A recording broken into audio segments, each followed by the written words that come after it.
Saka chitsauko chekutanga, kusasana kunoparira, navaModhekai hamutyi nei.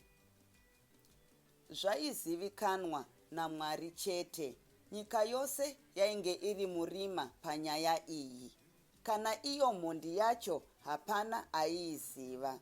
Dai shiri dziri idzo dzakapiwa mazwi nepfungwa savanhu, dzaidai dzakataurira isu tose vechipurisa kuti ndiani ainge atashwa naSatani zvokuti azouraya Yuna. Mazwi erufu rwomukunda uyu akatisiya tisina neremuromo.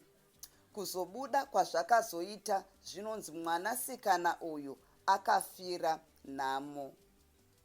Akanyangirwa nemhondi akarivara.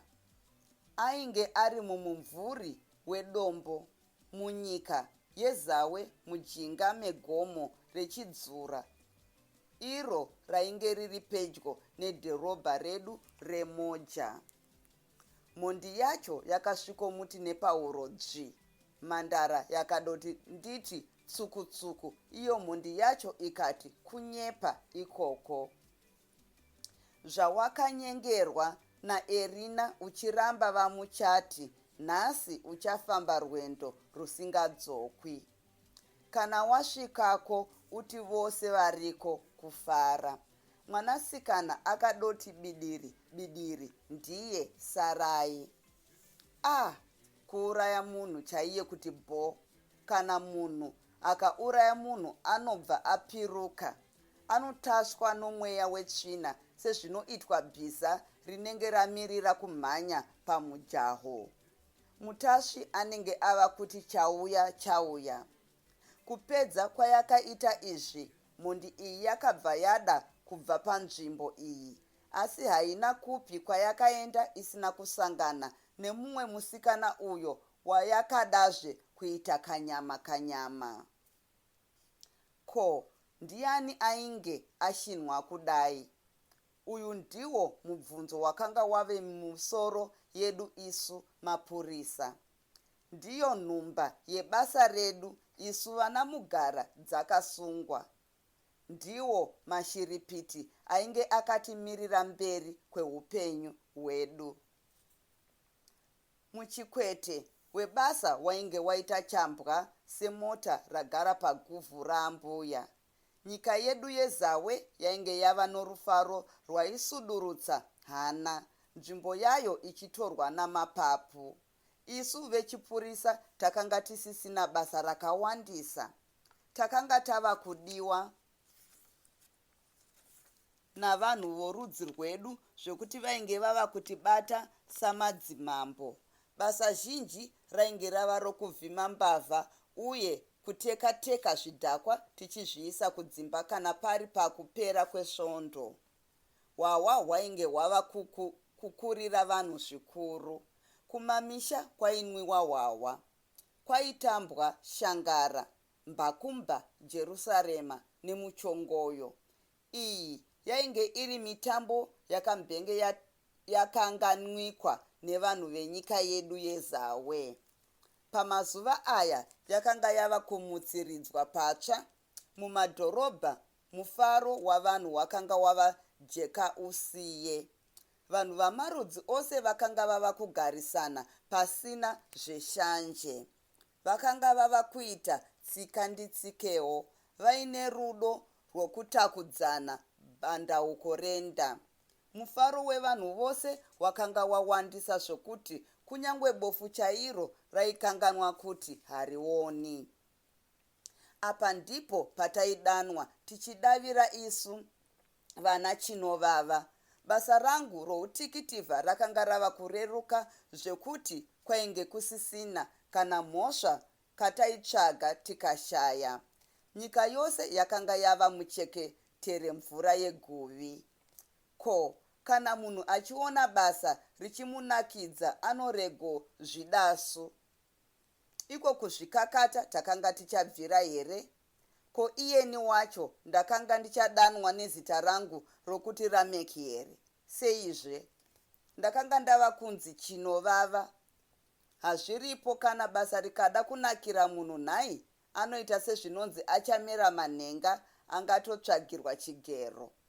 Detective Chinovava, zita iri pacharo raindipa manyawi zvekuti ndaikarobhururuka ndikandomhara mudenga. Ko ivo vasikana vakati kuuya ava, zvido zvedu vanhurume hazvina angazvigutsa, hazvina ruzhohwa rungazvisorera. Mudzimai wangu mai Vasara ndivo vaimboedza kunditonhodza neyambiro yavo nguva nenguva, asi zvinhu zvakarongwa hazvisiyi gwara razvo. Baba Vasara, munoziva here tsumo yavakuru inoti, dzingidzi gonyera pamwe, maruva enyika haapere. Fambirai zvebasa renyu chete, baba vomwana. Zvezvisikana zvamunoda kuita izvi hazvidi masadzimba, zvinoda majaya. Murume mukuru haanaki kuitwa rumbo nepwere. Chero zuva roga roga ndirwo rwaiva rwumbo rwomudzimai wangu, asi ini ndakangoti kupenga kwavakadzi ishanje chete noruchengera. So wangu muyera tembo ndakangoti idzinza rake rokushusha murume. Ndakafunga kuti chomurume ndechokumbosasana achiri panyika, pasi painge parohwa nenyundo. Mwoyo wangu waigaronditi, unofunga kuti ucharidzwa bhera here rokuti chifarai vari panyika. Kwakapfuura mazuva mazhinji tichingova mukajafiri romufaro. Ziso redenga iri raingogaro tisiya tiri mumakuwerere amafaro, vana vavanhu tichisasana zvedu. Vakuru navaduku rakanga rava bveveve. Pfuma takanga tava nayo, hapana munhu aingobuda mumba make asina kupisa pahuro netii. Hapana aiita chindikindiki noupfumi hwenyika yedu yeZawe. Vamwe vedu vainge vava kufamba namadziva emotokari. Chimwe chaizokachidza pfungwa dzavarume vakaita sesu ndiko kutosvorwa maziso navasikana vezera rechidiki avo vakanga vava kuyaruka munyika yeZawe. Vakanga vava kupfeka zvokuti kana munhurume akaira adiwa nekasikana aikanamatira sechishambwe. Apa ndipo pawainzobuda shanje inovava segavakava. Vasikana vaipfeka zvavo hongu. Kana muri mudhorobha redu reMoja, kwaive nomumwe musikana aiti kana chiuno chake chaira charumwa nesekete kunzi shwe, majaya namasadzimba vaitanga kudzvokorana namaziso aitaura zvibvire. Neniwo zvainditi tiba kana ndotarisa mwanasikana uyu. Pamwe ndaimbofunga kuti sei ndakakurumidza kuzvarwa. Ndaifunga kuti sei iwo mazuva aya kwakanga kwava kuzvarwa vanasikana vakaumbwa noumhizha hwomuumbi wehari kudai. Ndakabva ndafunga kuti kuroora kwandainge ndakaita kwainge kuri kupedzera tsvimbo mukupotsera makunguo idzo hanga dzichauya. Kuzvibata uye nyara dzaiva nayuna zvaigona kunyevenutsa mapundu eharawa. Aiti kana ofamba aitaridzika sehanga iri kunyeruka vavhimi kumakura. Asika pamba paaigara ndipo paityisa, paizezesa kusvika kunge sapaguva ramambo. Ini ndaiva mutikitiva hongu, asi pamusoro pangu pabasa iri paiva nasajeni Ndudzo. Ndiye akanga ari mukuru wamatikitivha mudhorobha reMoja. Nemhosva yechityiso chake, vazhinji taimufungira kuti akazora mafuta eshumba. Aiti kana akatarisa munhu zvainge kuti maziso ake achakarovhomoka achindovhendunura mhosva inenge iri muhana yomusungwa. Padivi rangu zvaindinyorekera nokuti ndakanga ndichiwirirana zvikuru navandudzo. Vaivimba neni zvekuti nyangwe nyaya dzokumba kwavo vainditaurira. Mumwe musi takambodya nyaya navo tiri muhofisi. Unozivei chinovava? Changamire, apa ndakafunga kuti zvimwe vandudzo vachandiudza zvebasa redu. Mwana wangu uya Yuna yava mhandara zvino. Ndava kuona zvimajaya zvondotenderera pamba pangu senhunzi. Zvechikoro akakona zvake, asi ndakamboedzawo. Musoro wake ndiwo wakamukonesa, asi mari yechikoro ndaiva nayo. Haangachemi neni achiti nhai baba hamuna kundipa mari yechikoro. Izvozvi anoti anoda kutsvaga basa rokusevenza. Iniwo somunhu mukuru ndakaona kuti hazvina kunaka kuti ndingoti andogara pamba sezvinonzi imombe iri kukodzwa kuti izondotengeswa. Ndakamubvumira kuti kana achida achangosevenzawo sezvinoita vamwe. Apo makaita zvakanaka chaizvo. Ndiko kuti majaya amuonere kurezve. Manga muchida kuti aroorwe seiko nhai vandudzo? Apa takamboseka tose. Zvindebvu zvavandudzo zvapamusoro zvakabva zvati finyinyi, zvichisundwa nomuromo zvichikwidzwa kumusoro. Kamuromo kavo kakataridzika sakapako ketsindi. Mazino avo aiti pamwe akachena, pamwe akasviba kuti tsva nokuda kwefodya. Shasha yakasimudza ruoko ndokupurudzira musoro wayo ichitangisa pahuma, ruoko ruchipotetswa kugotsi ruchiita mutserendende nepamusoro pedikita raisinina. Bvudzi ravo rakanga rakaita rumwe richitevera jinga romusoro. Panhova pavo paitaridzika seguyo redovi rakarera vazukuru navazukuru. Mukuru akaburitsa hwidibo yegoridhe yainge ine madzanga yefodya. Akanditambidzawo ini ndokunonga mumwe. Hwidibiro iyi yainge izere. Midzanga yacho yairatidzika samadora ari murusero.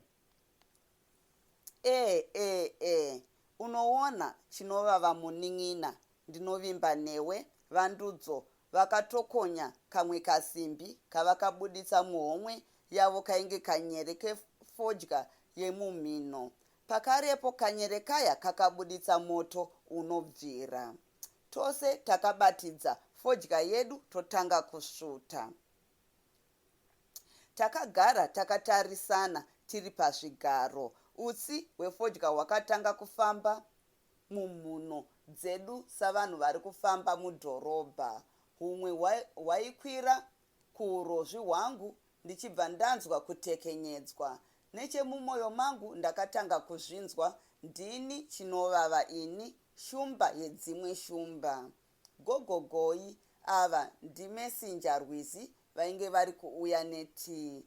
Maita manduwe, ko siyai mabvisa huroyi nhai varwizi. Vandudzo vaiwanzoda kumbotaudzana navarwizi chero nguva yose yavaiuyisa tii. Haiwa zvangu apa, kwandudzo kwakafa vangani nohuroyi. Mazuva ano kuchine huroyi here? Rufu rwava rwokutsikwa nemotokari kana kuita zvokupondwa kwazvo.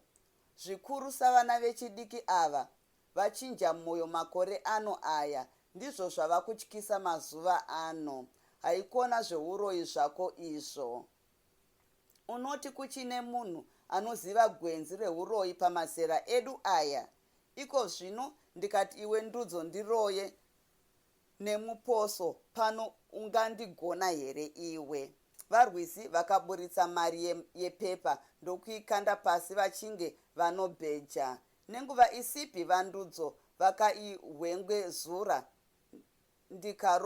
ndikarotora, asi varwizi vakasvetuka sechikomana chiri munhabvu ruchibva rwati rwese pasi mone ndiye tsukutsuku pamari iya. Varwizi vakazoseka zvokuti vakashama ndikakwanisa kuverenga zvimazino zvakanga zvasara mukanwa mavo. Zvaiva zvisere chete. mamwe mazino avo mazhinji akanga ati aiwa, tazvikonewa, toenda. Nechemumwoyo mangu ndakati, gariswa vanhu vakuru vanombowanawo nguva yokutamba sepwere kudai. Pakangobuda varwisi, takasara mumunyekebvu wetii iya. Rufodya rwaingoti toro, iyo tii ichingoti mbumu. Vandudzo vakati vatangisazve nyaya yavo. Erina unomuziva. Ini apa ndakati kwete. Ndiye shamwari yaYuna. Heyasu, zvavakareva zita raYuna zvakare ndakanzwa hana yangu kuzarukira. Uyu Yuna uyu, mai vake ndevechizvarwa chokumatunhu edzindiko. Inga ndiko kwandinobva wani. Chakandifadza apa ndechekuti ndakati gariswa Yuna naamai vanobva kumativi okwangu nhai dzawira mutswanda. Apo ndipo chaizvo unoziva kuti chii, ndakawirirana naamai vake panguva yandaisevenza kudhorobha reBalu. Hatina kunge taroorana, zvaingoita sokutamba samapoto. Pamazuva aya taienda kumapatirori. Chakaitika apa ndechekuti takapiwa mwana uyu. Ndakanga ndatofunga zvokumuroora mukadzi uyu. Asi rimwe zuva ndakati ndabva kupatirori kuya ndokuwana mudzimai asipo pamba. Paingova naYuna nomureri wake chete. Vachizodzoka vakawana ndava mumba, hwaiva usiku zvakare. Ndichivabvunza vakati ndanga ndaenda kumagirosa. Ini ndikati handina mumba munokamirwa nhunzi. Famba zvako undotsvaga zvaunoda kumagirosa ikoko. Siya mwana wangu pano. Yuna uyu akasiyiwa achikambaira. Akarerwa nemukaka womumagaba. Ndakazoroora mainini vake ava, iye atova chimunhu chototumiwa kutora moto wefodya. Vazhinji havambozivi kuti ava havasi mai vake mbune. Chakazondirwadza ndechekuti handina kuzoonana namai vake zvekare. Iye zvino kuti nditi vakafa kana kuti vakadzokera kumusha kwavo handizivi. Asi kana vari vapenyu tichapera tikaonana. Izvozvi handina kuda kutsanangurira Yuna kuti ava havasiri mai vake chaivo. Kana akazvinzwa hunge atotaurirwa navamwe vanhu. Haanyatsi kuziva nezvorungano rwamai vake. Wazvionaka chinovava. Ndiyo nyaya yomwana wedu Yuna uyu. Ndada kuti uizivewo. Ndinovimba newe paupenyu uye pabasa redu iri. Ndatenda chaizvo vandudzo. Ichi chamaita ndicho chivanhu chaicho. Tose takatsotsonyera madota efodya muzvindiro zvamadota zvaivapo. Karungano kavandudzo aka kakandifungisawo nezvemumwe mwanasikana wababa vangu, hanzvadzi yangu yainzi yakarovera kuchirungu. Uyu ainzi Rambisai. Akaenda kumadhorobha ndichiri mudiki kwazvo. Ndiye dangwe ramai vangu akanga aramwa musha nemhosva yokuti akanga anzi andoita chimutsamapfiwa chavatete vedu vainge vazvisungirira vatukana nemurume wavo. Zvaakanga aenda kudai, Rambisai haana kuda kumbozodzokazve kumusha. Zvakare hakuna kana mumwe wedu aiziva kwaakanga ari kwamakore ose aya. Tose takanga tongofunga kuti zvimwe pane chakamuwana. Vana baba vangu vakamboda kumutsvaga asi vakazoona kuti kwaiva kudzingana nemhepo. Ndokubva varipira mukuwasha uya pfuma yake. Rambisai akabva angorova zvisina gona nehakata. Takasara isu tokura nekuzororawo, asi rungano rwaRambisai rwainge rusisataurwi pamusha pedu. zvandakanzwa nyaya yavandudzo ndakatoti gariswa kuna vamwewo vanasikana vanongofamba muchirungu vachisiya vana pose pose nhai. Ndaiti zvimwe mwana waamai vangu ndiye akapenga oga izvo vakawanda nhai. Rungano rwavandudzo maererano naYuna rwakandisimbaradza, asi ndakambofunga kuti ko iye Rambisai haanawo kuita vana here kana ainge ari mupenyu. Ndichiri mupfungwa idzi takanzwa pamusuo kugogodzwa. Pindai varwizi, mauya nehumwe uroyi here? Vandudzo vaifunga kuti zvimwe ndivarwizi vainge vava kuzouya kuzotora makapu etii, asi vakashama voona mupurisa. Ho, nditafa nhai. Hongu Changamire, mwana womunhu akarova Sarupu, ivo vandudzo vachingogutsirira nomusoro zvekuti mhanza yavo yaionekwa kuti tai tai tai. Tambonga tichatsvaga kamwe kakomana kanonzi Temba. Kwanzi kaifamba kachityisidzira vasikana kachiti kana musikana anenge aramba kanomuuraya. Kwanzi kati kanongonyepera kuti musikana iyeyo akadya mari dzako. Kwanzi kaizviita izvi mumusha weToga Mauro. Erina ndiye atotipa umboo hwakakwana sokuti anokaziva. Tanga tichida kuti timuone mukomana iyeyu tigomupa yambiro yakakwana. Ndizvozvo Changamire tafa akarovazve imwe Sarupu achibva aenda. Zvikomana zvamazuva ano zvinoda kungotitemesa misoro haikona. Mitemo yenyika ino ndiyo inovaorora. Haidi zvokungotyisidzira zvavo izvi. Unoziva here kuti munhu anogona kuibereka mwedzi mitanhatu nemhosva yokutaura mazwi ekutyisidzira chete. Zvisinei, iwe chinovava, handiti wava kuda kuenda izvozvi. Ndizvo chaizvo vandudzo, ndiri kuenda nemota yangu kwete yebasa. Ndatochaisa ini, zvakare mangwana ndiri pazororo rezuva rose. Ndozodzokera kuhofisi kuno pane ramangwana racho. Aha, uri pazororo nhai? Dzamapurisa dzinogara dzakasungwa hauzvizivisu. Kana tikasvikirwa nenyaya yakakura pano ndinobva ndangotuma shoko kuti uuye, wanzwa? Zvakanaka vandudzo, saka ndomboenda zvangu. Ndakabuda ndakananga kumotikari yangu. Pamusuo takasangana naTafa. Vakuru, matai emota yenyu aya makaatenga kupi?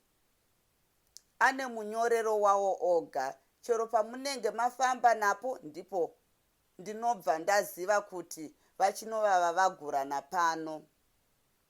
Wazviona kaTafa, ndizvo zvakaipa kuti vanhu vabva vangoziva manyorero ematai emota yako.